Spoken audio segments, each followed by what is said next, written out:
निवा भगवान की जय। शिवोहम शिवोहम शिवोहम शिवोहम। वे जहाँ नाथ रख दोगे वहीं मैं रहूँगा, जहाँ ले चलोगे वहीं मैं चलूँगा। जहाँ नाथ रख दोगे वहीं मैं रहूँगा, जहाँ ले चलोगे वहीं मैं चलूँगा। ये जीवन समर्पित शरण में तुम्हारे, तुम ही मेरे सर्वस्व, तुम ही प्राण प्यारे। ये जीवन समर्पित शरण में तुम्हारे, तुम ही मेरे सर्वस्व, तुम ही प्राण प्यारे। तुम्हें छोड़ कर नाथ मैं किससे कहूँगा, जहाँ ले चलोगे वहाँ मैं चलूँगा। न कोई उलाहना ना कोई अर्जी, कर लो करा लो तुम्हारी जो मर्जी।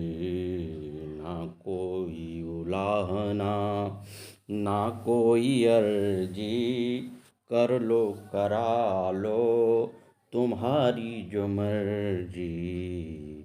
कहना भी होगा तो तुम्हीं से कहूँगा, जहाँ ले चलोगे प्रभु वहाँ मैं चलूँगा।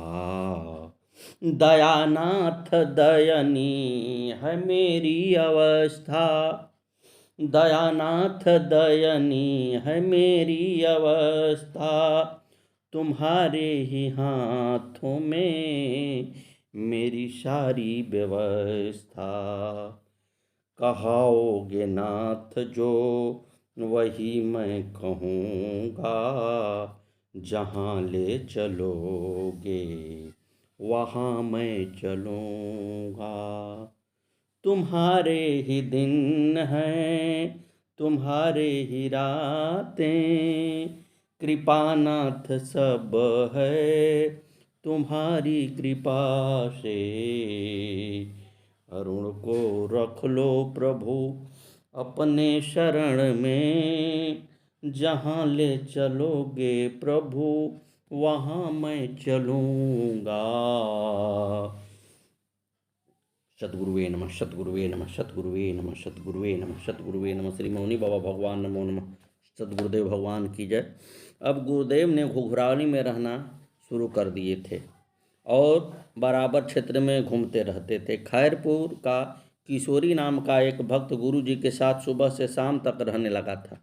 गुरुजी जहाँ भी जाते साथ जाता था। एक रोज़ गुरुजी सुल्तानपुर बरगद के पेड़ के नीचे जाकर खड़े हो गए। वहीं पर एक कुआं था जिसके पास ही एक खड्डा था। उस गड्ढे की तरफ इशारा करके गुरुजी ने किशोरी से कहा, यहाँ और गहरा गड्ढा खोद दे। किशोरी जी ने उस स्थान को खोदकर और नीचा कर दिया और दूसरे दिन 1979 में राजा दादा सूरतपाल व शिशुपाल दादा ने उसके ऊपर छप्पर डाल दिया। अगले दिन गुरुदेव ने मुझसे कहा कि सुल्तानपुर पर हमारी नई कुटी बनी है, शाम को वहीं कीर्तन होगा। मैं शाम को मौड़ी से जयपाल व सलेमपुर से शेरा रज्जू जवाहर को लेकर पहुंच गया। बनवारीपुर से दादा सूरजपाल व शिशुपाल भी आ गए और पूरा रात्रि बड़ी धूमधाम से कीर्तन हुआ। सुबह 5 बजे सभी अपने अपने घर को चले गए। एक रोज़ किशोरी रात्रि में काफ़ी देर से पहुंचा था। जाकर किशोरी लेट गया। कुछ देर बाद किशोरी को प्यास लगी तो घड़े से पानी लेने लगा। घड़े का ढक्कन खोल कर देखा तो घड़ा खाली था। गुरुजी चुपचाप यह सब देख रहे थे कि किशोरी अपने बिस्तर पर लेट गया। गुरुदेव ने देखा कि भक्त प्यासा है तो किशोरी से बोले, अरे किशोरी प्यास लगी है तो पानी क्यों नहीं पिया? किशोरी ने कहा, बाबा मटका खाली है, उसमें आज पानी नहीं है। गुरुजी ने कहा, अरे देख तो, पानी से भरा है मटका। किशोरी ने कहा, बाबा मैंने देख लिया, उसमें पानी नहीं है, बिल्कुल खाली है मटका। गुरुदेव ने फिर कहा, अरे पड़ा पड़ा कह रहा है, पानी नहीं है, देखता नहीं है, उठ, पानी मटके में है, पिए। आखिर किशोरी उठा और मटके का ढक्कन हटाया तो किशोरी कभी घड़े को देखता और कभी गुरुजी की तरफ देखता। गुरुजी मुस्कुरा गए और कहा, क्या पानी नहीं है? तो किशोरी ने कहा, बाबा जब नहीं था तब तो मटका भरा है। किशोरी ने पानी पिया और सो गया। ये करिश्मा थे गुरुदेव जी के, और गुरुदेव जी ने कुछ समय वहीं रहकर बिताया। 1980 में दादा सूरजपाल व शिशुपाल ने अब ऊपर खड़े खेड़े पर मिट्टी की कच्ची कुटिया का निर्माण किया तथा छप्पर डाल दिया, और अब गुरुदेव इस कच्ची कुटी में रहने लगे। यहाँ रामायण का पहला पाठ 1980 में हुआ और वर्ष 1983 तक प्रत्येक वर्ष नव दुर्गा में रामायण का पाठ होता रहा। गुरुजी ने दादा सूरजपाल और शिशुपाल से कहा कि अगर खैरपुर वाली कुटी उखड़ कर यहाँ आ जाए तो यहाँ पर पक्की कुटी बन जाएगी, लेकिन 3 वर्ष तक कुटी उखड़ कर न पहुँची। गुरुजी ने कुटी के लाने के लिए 1981 में कहा था। इसी समय फिर रामायण का पाठ हुआ, भंडारा हुआ। इस भंडारे में एक चमत्कार हुआ। भंडारा सुबह से शाम तक भरपूर चलता रहा। शाम को 6 बजे के करीब लगभग 4-5 कुंटल आटा और 3-4 टीन घी बच गए थे। चीनी और सूजी भी बच रही थी। बाकी सभी सामान काफ़ी मात्रा में बच गए थे और पकाया हुआ हलवा पूड़ी भी काफ़ी मात्रा में बच गए। हमने गुरुजी से कहा कि गुरुजी आटा घी सूजी काफ़ी बच गए हैं, उनके लिए क्या आदेश है? तब गुरुजी ने कहा कि सबका हलवा पूड़ी बनवा दो। जटपुरा और का हलवाई था, सुबह से काम कर रहा था, वो थक रहा था। इस रामायण के पाठ व भंडारे की व्यवस्था में कमल सिंह ज्वाला सिंह के पिताजी का विशेष शारीरिक सहयोग रहता था।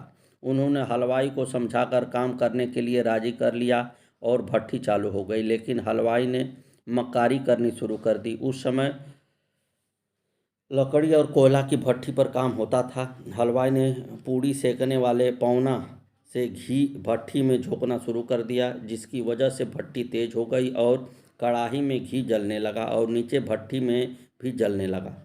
उसने सोचा घी समाप्त हो जाएगा तो काम भी बंद हो जाएगा, और वही होता हुआ दिखाई भी दिया। घी समाप्त हो गया। फिर गुरु जी के पास गए और समस्या बताई तो गुरुदेव का आदेश हमारी सबकी सोच से अलग ही मिला। आपने कह दिया बनवारीपुर से ले आओ, और यदि फिर कम पड़े तो चित्सौन सलेमपुर खैरपुर से लाओ, फिर तो बुजरिया का सब सीख जाई। इतना कहकर शांत हो गए। शांत भले ही हो गए, लेकिन खुश नहीं दिख रहे थे। कहीं कहीं उन्हें कुछ गलत लग रहा था, जिसे हम लोग नहीं देख पा रहे थे। सद्गुरुदेव भगवान की जय। जबकि सब कुछ हमारी आंखों के सामने ही हो रहा था। बहरहाल सब अपने अपने गांव घी लेने चले गए और सभी गांव से 2 या 2.5 टीन घी इकट्ठा हुआ, जबकि 3-3.5 कुंटल आटा भी अभी बाकी था, मगर हलवाई अपनी नीच हरकत से बाज नहीं आ रहा था। फिर घी खत्म होने को या केवल कड़ाही और कनस्तर में 5-6 किलो ही घी बाकी बच रहा था, जबकि आटा अभी भी 2 कुंटल से ज़्यादा बचा हुआ था। मैं और दादा सूरजपाल फिर गुरुजी के पास गए और प्रार्थना की, गुरुदेव हमने सभी गांवों से घी मंगा लिया, मगर अभी भी कम पड़ रहा है। घी थोड़ा सा बचा है और आटा बहुत ज़्यादा बचा हुआ है। गुरुजी सुनकर तुरंत भट्ठी के पास आए और हलवाई पर नाराज होकर कहा कि यह बुजरिया का घी खत्म कर रहा है, मारी ना इसे। और तभी राजवीर ने दही की कमोरी उसके ऊपर डाल दी और गुरुजी अपनी चारपाई पर जाकर बैठ गए और फिर भक्तों से हंस हंस कर बात करने लगे। क्या खेल था गुरुजी का! वह 2-2.5 कुंटल आटा उसी घी में सीख गया, 5 किलो सूजी का हलवा भी बन गया और करीब 2.5 किलो घी बच भी गया। दूसरे दिन सुबह से ही भंडारा फिर चालू हो गया और शाम तक बराबर चलता रहा। ऐसी लीलाएं गुरुदेव की चलती ही रहती थी। सन 1982 की एक घटना याद आ रही है। एक बार गुरुदेव ने नगरिया के गंगा स्नान का महत्म बताया कि वहाँ राम गंगा बहती हैं और ज्येष्ठ मास दशहरा पर संतों का मेला लगता है। गृहस्थ भक्त वहाँ जाकर भंडारा करते हैं। वहाँ स्नान करने का विशेष महत्व है और संतों का कई दिनों का यह मेला लगता है। यह वार्ता घुघरावली में रात्रि को डल्लो माता जी के घर पर हुई और तभी अगले दिन रामनगरिया गंगा स्नान को चलने का निश्चय हो गया। दूसरे दिन शाम को संगम रेलगाड़ी से रामनगरिया को चल दिए। रास्ता तय करके रेलवे स्टेशन पर उतर गए, जहाँ से 2-3 किलोमीटर पैदल चलना पड़ता था। मैं, माताजी और गुरुदेव हम तीन ही थे। वहाँ चलकर गंगा पर संत मेला में पहुँच गए। वहाँ एक प्रवचन था कि आप वहाँ से छप्पर खरीद कर मड़ैया बनाएं और उसी में अपना सामान रख कर आराम करें। छप्पर को वहाँ पर मड़ई बोलते थे और जो कि वहाँ विक्रेता लोग छोटी छोटी सभी प्रकार की मड़ैया बनाकर तैयार रखते थे।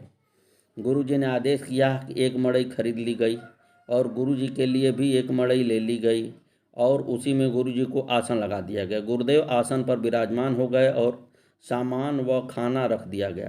खाना घर से ही बनवा कर ले गए थे। मैंने और माताजी ने गंगा स्नान करके चरणामृत बनाया और प्रेम से पान किया। फिर गुरु भगवान के लिए भोजन परोस दिया। गुरुदेव ने बड़े प्रेम के साथ भोजन पाया। इसके बाद हम भी खाना खाने लगे। गुरुदेव ने पता नहीं क्या कहाँ क्या देखा और तुरंत वापस चलने का आदेश कर दिया। मैं खाना खा चुका था। माताजी बुजुर्ग होने के कारण धीरे धीरे खा रही थी। माताजी ने खाना खाते खाते ही कह दिया, बाबा अभी तो खाना भी नहीं खाया और मैं तो बिल्कुल थक भी गई हूँ। थोड़ी देर आराम कर लें तब चलेंगे। आप तो एक रात रुक कर चलने को कह रहे थे। इतना सुनकर गुरुदेव गुस्से में बोले, तू पूरे जीवन रुक कर आ जाना, हम तो जा रहे हैं। और मुझसे बोले, हुकुम सिंह सामान उठा और चल, यह तो यही रह कर मरेगी। इतना कहकर दूसरी तरफ मुंह करके मुस्कुराने लगे। मैंने कहा, माताजी जल्दी सामान उठाओ। सामान भी क्या था, एक थैला था जिसमें कपड़ा और खाना लाए थे। कहने लगी, जिससे मड़ैया लेकर आई थी माताजी, कल का स्नान करके जाना। गुरुदेव ने कहा कि अरे कल तू मेला देखकर नहा लेना, हम तो आज ही नहा